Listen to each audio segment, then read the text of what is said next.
Day 3 of Flesh and Blood Worlds is upon us tonight at 8 p.m. Eastern Time. Don't miss it.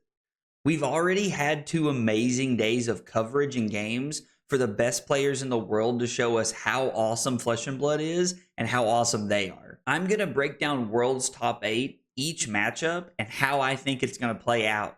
But before we can do that, we first need to understand the road that got us to our top 8. This is our day 1 hero metagame breakdown.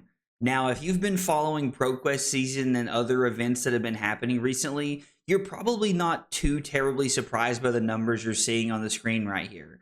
There are a couple of heroes that I'm surprised their numbers were what they were. We're going to talk about them and why I feel like maybe they should have been different or maybe they should have replaced a different hero. Looking at our list, Enigma is represented as number 1. I don't really think this surprised anybody. Enigma is an illusionist, which just offers people skill checks almost every turn. Not quite as often as Prism does and has in the past, but Enigma is still an illusionist and can overwhelm the board very quickly, and she has a lot of different play into what she wants to do with powerful finishers like Manifestation and Miragai. Enigma is not very surprising that she's the number 1 represented deck. I also think that Enigma might have been like a, hey, this deck's really good, so I'm just going to pick it and play it, and some people probably made that decision in the last week or so. Next up was Aurora at 72, right behind Enigma 78. Now, I have to say, I'm a little surprised that there was so much Aurora. Aurora did really well at ProQuest, but I also shared the opinion of the card guys that I thought Viserai would be a lot higher than Aurora. So to see 72 Aurora was a little surprising, but I also think some people prefer Aurora to Viserai because they like the idea of just playing 0 for 4s. I think it was Nathan Crawford who called Aurora the lazy answer to Enigma, and I thought that was a really good way of describing it and looking at the situation. So to see so many Auroras is a little surprising, but it's not terribly surprising. Third on our list is Dashio. Dashio had 53 people playing her in day 1 of Worlds. This is not surprising to me at all. If I'm being honest, I thought this number would be just a little bit higher, but it being third on the list is actually a totally, like, that feels very accurate to me. Dashio got a lot of tools from the Armory deck with cards like Cerebellum Processor and the new chess piece that makes it easier to be able to play maximum velocity time and time again. So looking at Dashio, I'm not super surprised. And there were a couple of games from day 1, like Yuki Lean Bender's game against Pablo Pintor in round 3. We absolutely saw the power of Dashio and how good Dash can be in the hands of a very skilled player like Yuki Lee Bender. So Dashio being third is not surprising at all. Number 4 on the list is a little surprising to me, I won't lie. Seeing New having the same representation as Dashio is a little shocking to me. Now, Enigma is the number 1 represented deck, and then New is the 4th represented deck. I don't know, like that just kind of got me by surprise, if I'm being honest. Like, New has traditionally really struggled into Enigma. Now, it's very possible that there are a lot of people who are bringing tech for the Enigma matchup.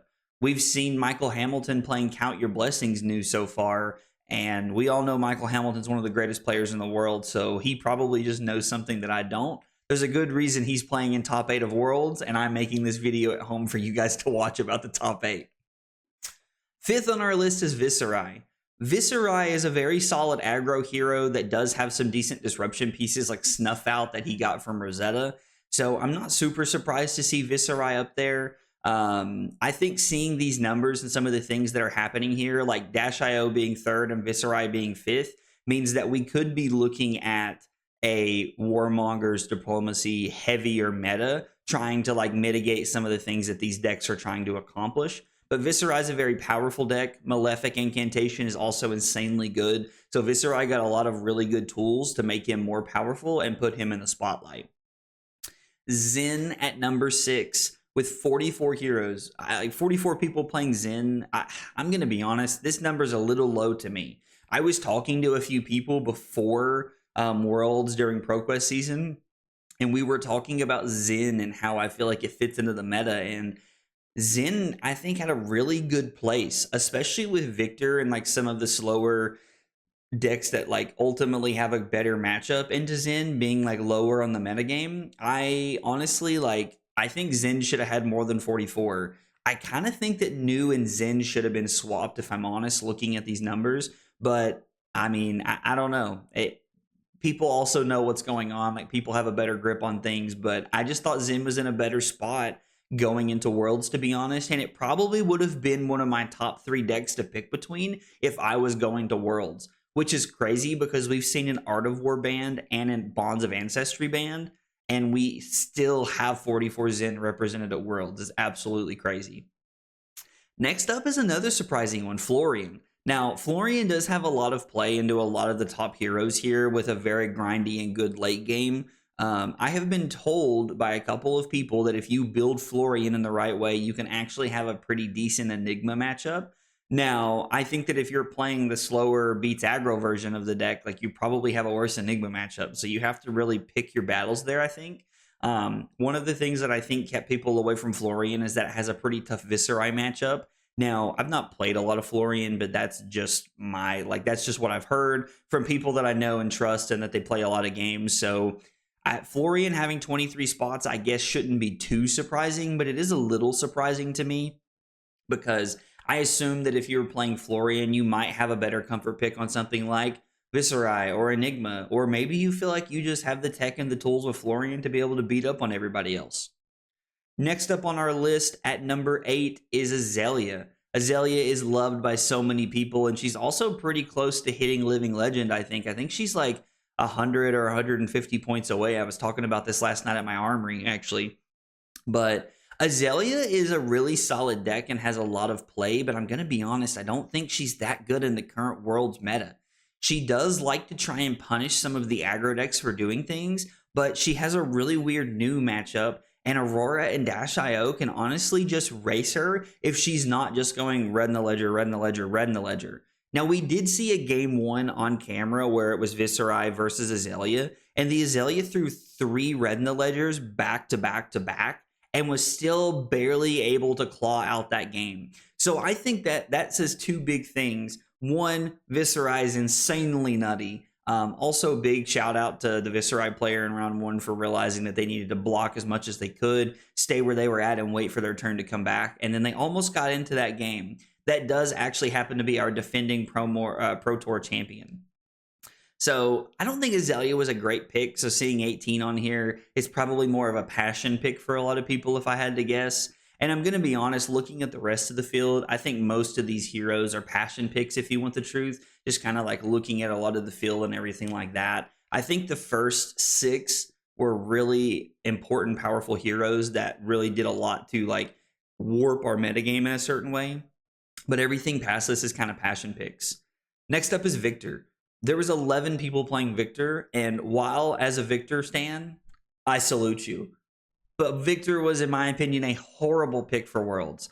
I think this is 100% you were like, you know what? I've been playing Victor for a long time. I'm a good Victor player. I'm just going to run it out.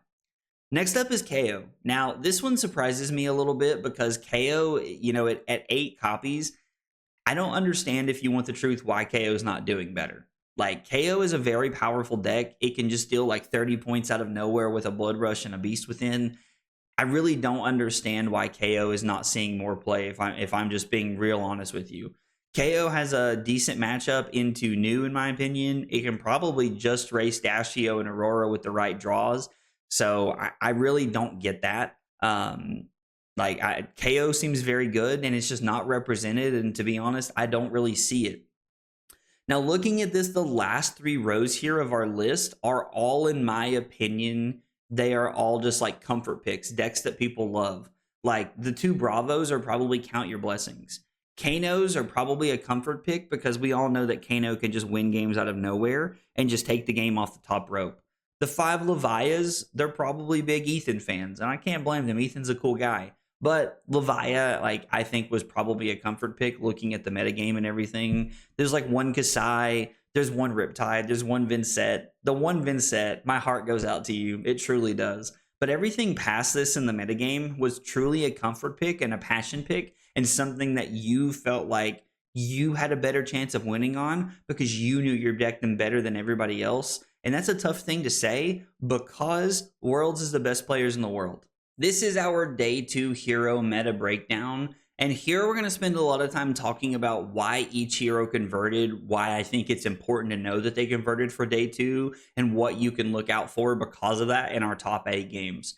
So our number 1 hero with Dex number converted was Aurora at 33. Now, Aurora did have 72 people in the field, so 33 is honestly not bad. It's a little under 50%, which is a pretty good number, all things considered, especially when you have 72 people playing the deck. Next up is Enigma. Enigma came in at 78 people playing her, and she had 28 people convert. Now, I mean, that's a little bit over a third, probably, which is not bad. Honestly, it's not a bad conversion, but it was interesting to see that so many people were just ready for Enigma, and they came super prepared for the matchup. Dashio had 53, excuse me, and she had 26 people convert. That's almost half.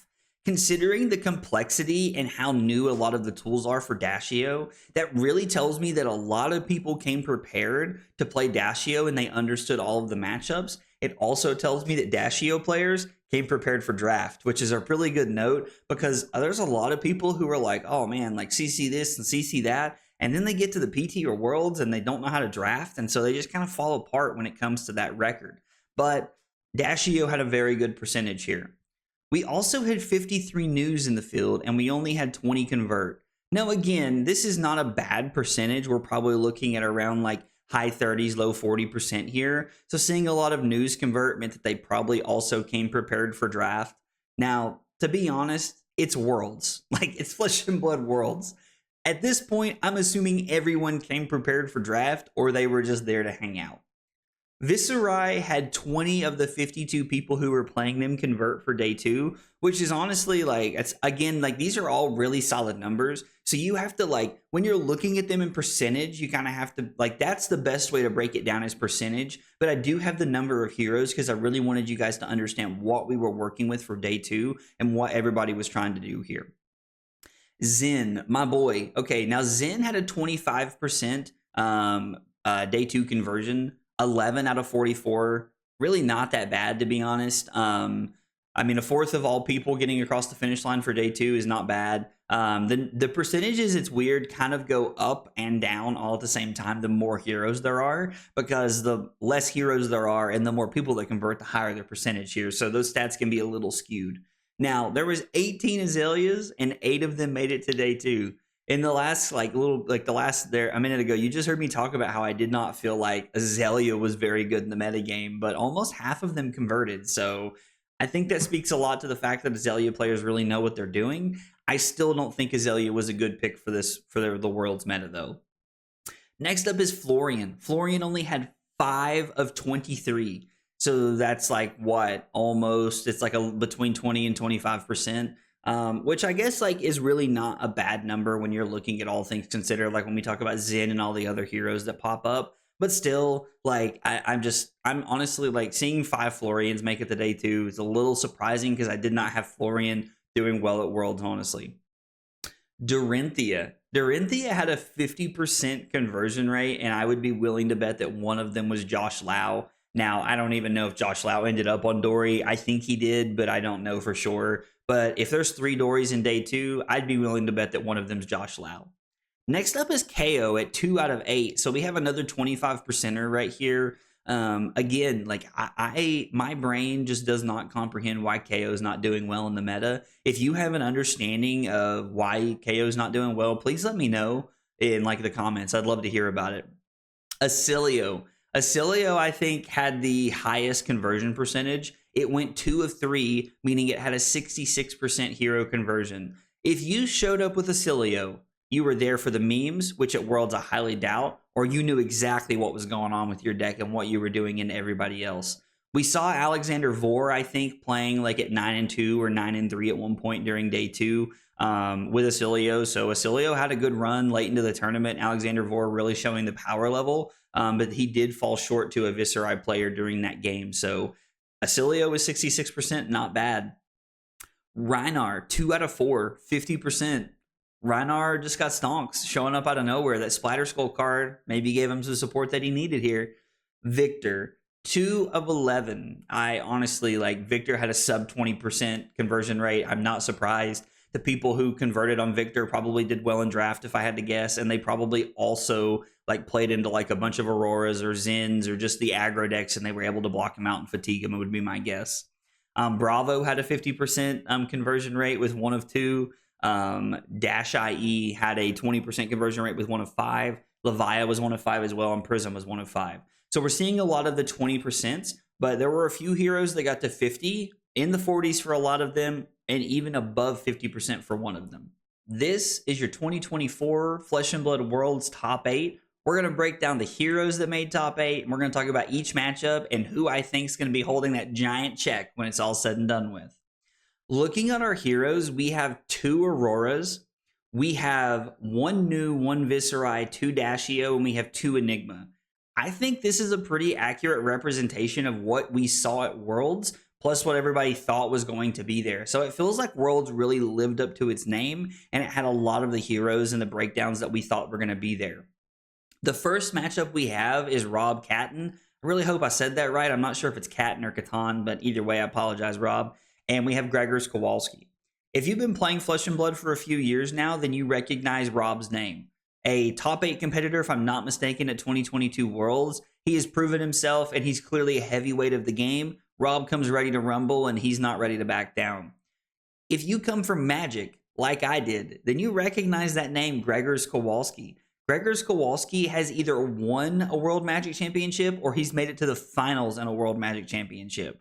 So Gregors is like, it's really cool to see somebody like another like MTG refugee doing well in the space. And like, I was kind of surprised to see him in the top 8 picture this morning, because I was like, dude, I didn't even know you played Flesh and Blood, fam. So it's really cool to see. And seeing Gregors like extend his success into other games is a really neat thing to see.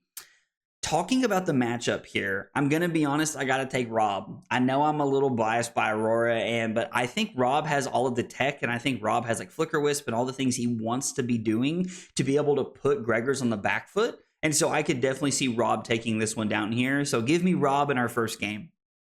Next up, we have Alan Lau and Noah Bagelman. Now, Alan Lau is a powerhouse of a name. You recognize it immediately when you see it. But if you look, Noah Bagelman, Noah top 8'd PTLA, if I'm not mistaken, or maybe he lost his winning in, I can't remember. But either way, Noah's a cool guy. I've met Noah personally. He's a pretty sweet guy. He hangs out in the Discord from time to time. He's really cool. I have to go with Noah here. It's a little biased, but I am going to talk about why I think Viserai is favored here. Talking about Dashio and Viserai, both of these decks have insanely powerful like cards and hero abilities that can do some really dumb stuff. And it's very possible that Dashio just like runs this matchup over, puts boom grenades into play, uses the cerebellum processors over and over again, and is like just like absolutely running away with it. But if you give Viserai just a second, which normally both of these decks are a little bit of setup decks when we talk about like them winning the game and being explosive, both of these decks have to have a little bit of setup to really make that happen. And I think Viserai just has a little bit more explosiveness, if I'm being honest. Mordred Tide, Malefic Incantation, Revel, and Runeblood, all of these cards are insanely powerful, and both of these players know that they're probably not expecting to see Warmonger's Diplomacy on the other side of the board, although I haven't seen these 80s, so maybe we could. Who knows? But I'm going to take Viserai here in our second game. Looking at our third matchup, we have our 2022 World Champion Michael Hamilton playing Count Your Blessings New. I could be wrong. I'm not 100% sure, but I think that was the only Count Your Blessings deck in top 8. If I'm wrong, let me know. I can't remember. I also kind of fell asleep for some of the games last night. I tried to stay awake, but it's just impossible sometimes. We have Michael Hamilton playing Sam Sutherland on Dashio. Now, we did see Sam Sutherland play in the last round of Swiss, and I'm pretty sure he won against Matt Rogers, who is on Enigma. So I don't think Matt Rogers was able to fend him off, but seeing Sam in top 8 is really cool because we've seen Sam do well at like, you know, Australia and New Zealand callings, and like he's had a lot of success on the big stage before. Sam is he's a very good Dash IE player. So to see him transition to Dashio shows that he's willing to stick with the meta and do what's necessary, but still getting like his like favorite pick of heroes to play. So seeing Sam do well is really cool. I personally think this is going to go the direction of Sam. Now, here's why I'm going to say this.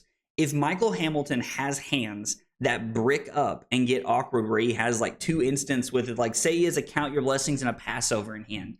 Or maybe it even gets as weird to have like 2 count your blessings and a chi in hand.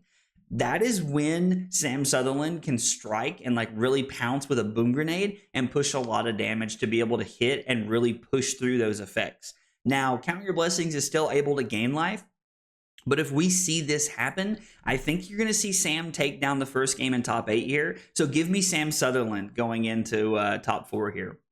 And then our last game in top 8, we have Mercy and we have Valentine. So I'm going to be honest, if these people were on camera, I was asleep and I did not get to see it. But they were the 2 seed and the 7 seed. And again, we're looking at Aurora and Enigma here. I will probably always pick Aurora into this matchup just because I think at this high of level, both people understand what's going on and both people have tech. And so I think you can expect to see, Aurora take this one down. Now, I know that Enigma has a lot of tools in cards like the Weakest Link, Erase Face, Phantasmaclasm. There's a lot of very powerful card effects here, but Aurora can use cards like Lightning Press to get some poppers in there. And also, like, I just think Aurora is very powerful and she's the better aggro deck here. So give me Aurora for our 4th matchup here. Let's talk about our top 4 and who I think is going to take this down. First up, we have Aurora versus Viserai, Rob versus Noah. Rob is an absolute powerhouse of a player, and to think that he might lose is absolutely crazy in any light, in my opinion. But I'm going to be honest, I've been watching my boy Noah play. He's looking good, man. Noah's looking good. Viserai's looking good. The only thing that I think can really stop Noah here, in my opinion, is if Rob has some Warmongers in his sideboard and he's able to really line those up and get Noah in some bad spots here. Now, I think Noah's going to take it home. Noah's been on a tear. He's been playing so well since PTLA to now. Like, I'm happy to see him have the success, but I'm taking Noah, and I think we're going to put our big bad boogeyman of Viserai onto the finals. Next up, we have Dash.io versus Aurora. You notice that we have 2 Auroras in top 4, and there were only 2 in the entire thing. Now, it could be because they're both playing Enigmas, or it could be because I'm a little biased. Who knows? So looking at this Dash.io versus Aurora, Sam versus Mercy.